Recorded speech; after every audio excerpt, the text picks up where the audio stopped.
Road का चौड़ीकरण कार्य शुरू होने पर केंद्रीय मंत्री का जताया आभार। पूरा मामला उत्तर प्रदेश के बरेली जनपद के देवरिया क्षेत्र का, जहां पर Richa rice Miller association registered के अध्यक्ष और समाजी बेहतर हुसैन न्याजी द्वारा केंद्रीय राज्य मंत्री और पीलीभीत सांसद जितिन प्रसाद के समक्ष रिचा जहानाबाद मार्ग पर कुंडरकोटी से बालपुर रोड तक 1.5 किलोमीटर के सिंगल लेन को चौड़ा करने का मुद्दा उठाया गया था।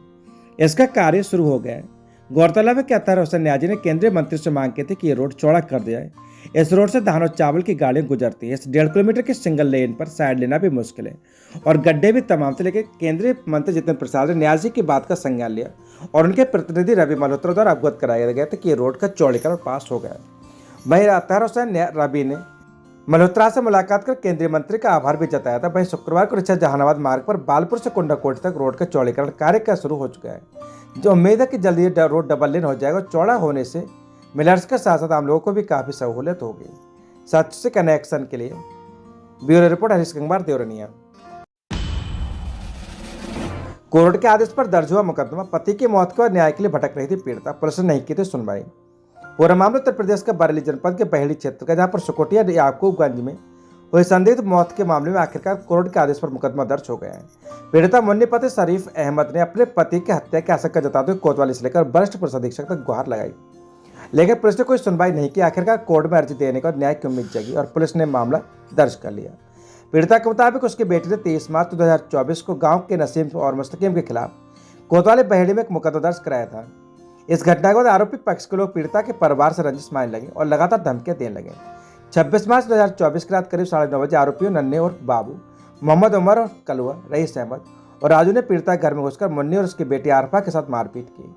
इसके बाद ग्राम प्रधान अरशद मलिक ने साजिश के तहत लईक अहमद और तौसीफ को शरीफ अहमद को चौकी बुलाने भेजा। शरीफ घर से गए लेकिन फिर लौटकर नहीं आए। 3 अप्रैल 2024 दोपहर 1:03 बजे पुलिस ने मृतक शरीफ अहमद के फोन से उसके भतीजे रफीक अहमद को कॉल किया और पूछा कि यह नंबर किसका है। जब रफीक ने बताया कि यह शरीफ अहमद का फोन है तो पुलिस ने बताया कि शरीफ अहमद की मौत हो चुकी है और सब बरेली पोस्टमार्टम हाउस में। पुलिस पर लापरवाही मिलीभगत के आरोप लगते। पीड़िता का आरोप है कि कोतवाली की पुलिस ने ग्राम प्रधान अरशद मलिक से मिलीभगत कर ली थी, जिससे एफआईआर दर्ज नहीं की। पीड़िता 25 सितंबर 2024 तक कई बार एसएसपी कार्यालय के चक्कर काटती रही, लेकिन कोई सुनवाई नहीं हुई। जब पुलिस ने कोई कार्रवाई नहीं की तो पीड़िता ने अदालत का दरवाजा खटखटाया। सीजीएम बरेली के आदेश पर कोतवाली बहेड़ी पुलिस ने रिपोर्ट दर्ज कर मामले की जांच शुरू कर दी है। सच से कनेक्शन के लिए ब्यूरो रिपोर्ट हरीश गंगवार, देवरिया। पूरा मामला उत्तर प्रदेश के बरेली जनपद के देवरिया क्षेत्र का, जहां पर राष्ट्रीय आविष्कार अभियान कार्यक्रम के अंतर्गत ब्लॉक संसाधन केंद्र इच्छा पर आयोजित की गई विज्ञान प्रतियोगिता में पूरे ब्लॉक में प्रथम स्थान आने पर यूपीएस कचनेरा की छात्रा शिवानी को जिला बेसिक शिक्षा अधिकारी संजय सिंह के द्वारा प्रमाण पत्र और पुरस्कार देकर सम्मानित किया गया। आज उसी प्रतियोगिता में प्रथम आने पर खंड शिक्षा अधिकारी जगदीश कुमार द्वारा ब्लॉक संसाधन केंद्र इच्छा सभागार में पुरस्कार स्वरूप 2000 रुपये की नगद धनराशि देकर सम्मानित किए गए। वहीं कचनेरा स्कूल के इंचार्ज प्रधानाध्यापक और उत्तर प्रदेश प्राथमिक संघ शिक्षक संघ के ब्लॉक अध्यक्ष मनोज गंगवार ने भी स्कूल स्तर पर शिवानी को सम्मानित किया तथा शिवानी के कार्य, व्यवहार एवं पढ़ने की शैली की चर्चा करते हुए सभी विद्यार्थियों को उससे प्रेरणा लेते हुए मन लगाकर पढ़ाई करने को कहा। शिवानी के एक छोटा भाई और बहन भी कचरेरा स्कूल में ही पढ़ते हैं। शिवानी की सफलता से उसके भाई बहन के साथ विद्यालय के सभी बच्चे अत्यधिक उत्साहित हैं।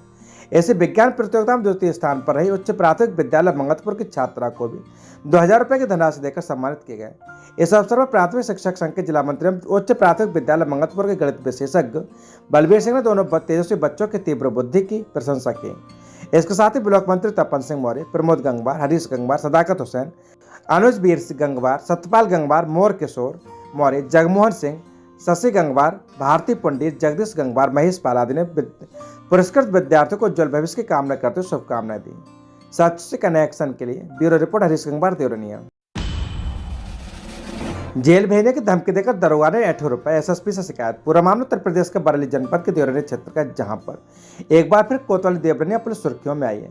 कठहरा ढाल निवासी आदेश कुमार पुत्र सतपाल ने वरिष्ठ पुलिस अधीक्षक को शिकायती पत्र देते हुए बताया कि बीते 14 मार्च को जिस दिन होली थी उसी दिन पड़ोस के रहने वाले दूसरे समुदाय के यूसुफ, यूनिस व जीसान वो उसकी छत पर लवशंका कर रहे थे। इसी बीच उसके छोटे भाई योगेश ने उनसे मना किया तो वह लड़ने को तैयार हो गए।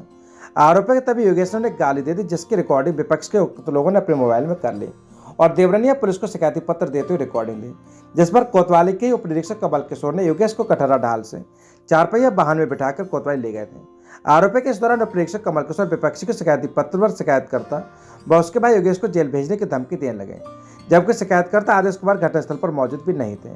आदेश का आरोप है कि कोतवाली पहुंचे तो दरोगा कमल किशोर ने उनसे उनके भाई को जेल ना भेजने के बदले 20,000 रुपये की मांग की। जब उन्होंने कहा कि उनकी जेब में 7,000 रुपये, तो दरोगा जी ने 7,000 रुपये लेकर दूसरे दिन बाकी पैसा देने को कहा और उसके भाई का 151 में चालान करके जमानत पर उसके साथ घर भेज दिया। दूसरे दिन दरोगा जी ने आदेश के मोबाइल पर फोन कर बाकी रुपए भेजने को कहा, तो आदेश ने इसकी शिकायत एंटी करप्शन से कर दी। एंटी करप्शन के एक अधिकारी ने दरोगा जी से फोन पर बात कर पैसे वापस करने को कहा और शिकायतकर्ता को कोतवाली भेज दिया। शिकायतकर्ता आदेश जब कोतवाली पहुंचे तो दरोगा कमल किशोर ने अगले दिन पैसे वापस करने को कहा। शिकायतकर्ता का आरोप है कि जब दरोगा जी ने आज तक पैसे वापस नहीं किए, अपने पैसे वापस लेने के लिए आदेश ने वरिष्ठ पुलिस अधीक्षक अनुराग आर्य से शिकायत की है। आदेश की शिकायत पर बरेली पुलिस ने कोतवाली पुलिस को कार्रवाई करने को निर्देशित किया है। सच से कनेक्शन के लिए ब्यूरो रिपोर्ट हरीश अखबार देवरनिया। चकबंदी लेखपाल 25,000 रुपए की रिश्वत लेते रंगे हाथ गिरफ्तार, सहायक चकबंदी अधिकारी पर भी एफआईआर। पूरा मामला उत्तर प्रदेश के बरेली का, जहां पर एंटी करप्शन टीम ने चकबंदी लेखपाल महावीर सिंह को 25,000 रुपए की रिश्वत लेते हुए रंगे हाथ गिरफ्तार कर लिया। इस मामले में सहायक चकबंदी अधिकारी भूरे सिंह और लेखपाल के खिलाफ भ्रष्टाचार निवारण अधिनियम सहित कई धाराओं में मुकदमा दर्ज किए गए। फरीदपुर के रहने वाले टंडन बाबू ने शिकायत की थी कि उनकी मां स्वर्गीय श्रीमती कालावती की मृत्यु के बाद गांव गजनेरा चकसंग के 128 की कृषि भूमि को उनके सगे भाइयों के नाम वारिसान के रूप में दर्ज कराने के एवज में चकबंदी लेखपाल महावीर सिंह और सहायक चकबंदी अधिकारी ने भूरे सिंह ने उनसे 25,000 रुपये की रिश्वत मांग की थी। 4 अप्रैल 2025 को दोपहर 11:15 बजे एंटी करप्शन की ट्रैप टीम प्रभारी बब्बन खान और उनकी टीम ने योजनाबद्ध तरीके से कार्रवाई करते हुए महावीर सिंह पुत्र स्वर्गीय श्यामलाल निवासी ग्राम जसरथपुर, थाना बिलारी, जनपद मुरादाबाद, वर्तमान पता गली नंबर 1 चंद्रवटी बैंक्वेट हॉल के सामने, थाना सुभाषनगर, बरेली को सदर स्थित सहायक चकबंदी अधिकारी तृतीय कार्यालय गेट के पास रिश्वत लेते रंगे हाथ पकड़ दिया। इस मामले में आरोपी लेखपाल महावीर सिंह के साथ साथ सहायक चकबंदी अधिकारी भूर सिंह को भी नामजद किया गया। दोनों ने मृतक कलावती के नाम मृत्यु के बाद उनकी जमीन के नामांतरण के लिए रुपए मांगे थे। इसकी शिकायत भ्रष्टाचार निवारण संगठन से की गई, जिस पर एंटी करप्शन सीईओ के निर्देश पर एक ट्रैप टीम गठित की गई। कोतवाली बरेली में भ्रष्टाचार निवारण अधिनियम की धाराओं के तहत कानूनी कार्रवाई की जा रही है। सच से कनेक्शन के लिए ब्यूरो रिपोर्ट हरीश कुमार देवरनिया। वक्फ बिल को लेकर देवरनिया पुलिस ने किया फ्लैग मार्च, जुम्मे की नमाज के दौरान मुस्लिम बाहुल्य स्थानों पर रही पुलिस की निगरानी। पूरा मामला उत्तर प्रदेश का बरेली जनपद के देवरनिया क्षेत्र का, जहां पर लोकसभा और राज्यसभा में वक्फ बिल पारित होने के बाद ही मुस्लिम समुदाय की नाराजगी को देखते हुए जुम्मे की नमाज के दौरान कोतवाली पुलिस ने मुस्लिम बाहुल्य स्थानों पर सतर्कता बरती और फ्लैग मार्च कर स्थिति का जायजा लिया। वक्फ बिल के पारित होने के बाद जुम्मे की नमाज के बाद विरोध होने की आशंका को देखते हुए शुक्रवार को देवरनिया इंस्पेक्टर दिनेश कुमार शर्मा की अगुवाई में पुलिस टीम ने मुस्लिम बाहुल्य कस्बा रेछा समेत गिरधरपुर, मुड़िया, जायगढ़, देवरनिया आदि स्थानों पर फ्लैग मार्च किया। जुम्मे की नमाज के दौरान पुलिस की इन स्थानों पर गश्त रही, हालांकि कहीं भी कोई विरोध नहीं हुआ। सच से कनेक्शन के लिए ब्यूरो रिपोर्ट हरीश कुमार देवरनिया। किशोरी के पिता की तहरीर पर प्रेमी के खिलाफ शेरगढ़ पुलिस ने 4 दिन बाद किया मुकदमा दर्ज। पुलिस ने दी दबिश, किशोरी का प्रेमी परिजन घर से वो फरार। शेरगढ़ में किशोरी के प्रेमी को गिरफ्तार करने के लिए 4 टीमें गठित। पूरा मामला उत्तर प्रदेश का बरेली जनपद के बहेड़ी क्षेत्र का, जहां पर देवरनिया कोतवाली क्षेत्र की ग्राम पंचायत बसुरन जागीर निवासी 16 वर्षीय किशोरी की आत्महत्या करने के मामले में पुलिस ने परिजनों की ओर से दी गई तहरीर के आधार पर किशोरी के प्रेमी के खिलाफ अभियोग पंजीकृत कर लिया है। पुलिस के अनुसार पीएम रिपोर्ट में हैंगिंग का मामला सामने आया। बता दें कि बीते 31 मार्च को देवरनिया कोतवाली क्षेत्र ग्राम पंचायत बसुरन जागीर हल्का नंबर के निवासी एक व्यक्ति की 16 वर्षीय पुत्री का शव शेरगढ़ थाना क्षेत्र के गाँव बेंधा स्थित सिद्ध बाबा की मढ़ी के निकट उसी के खेत में पेड़ से लटका हुआ मिला। सूचना पर पहुंची शेरगढ़ थाना पुलिस ने किशोरी के शव का पंचनाम भरकर पोस्टमार्टम को भेजा था।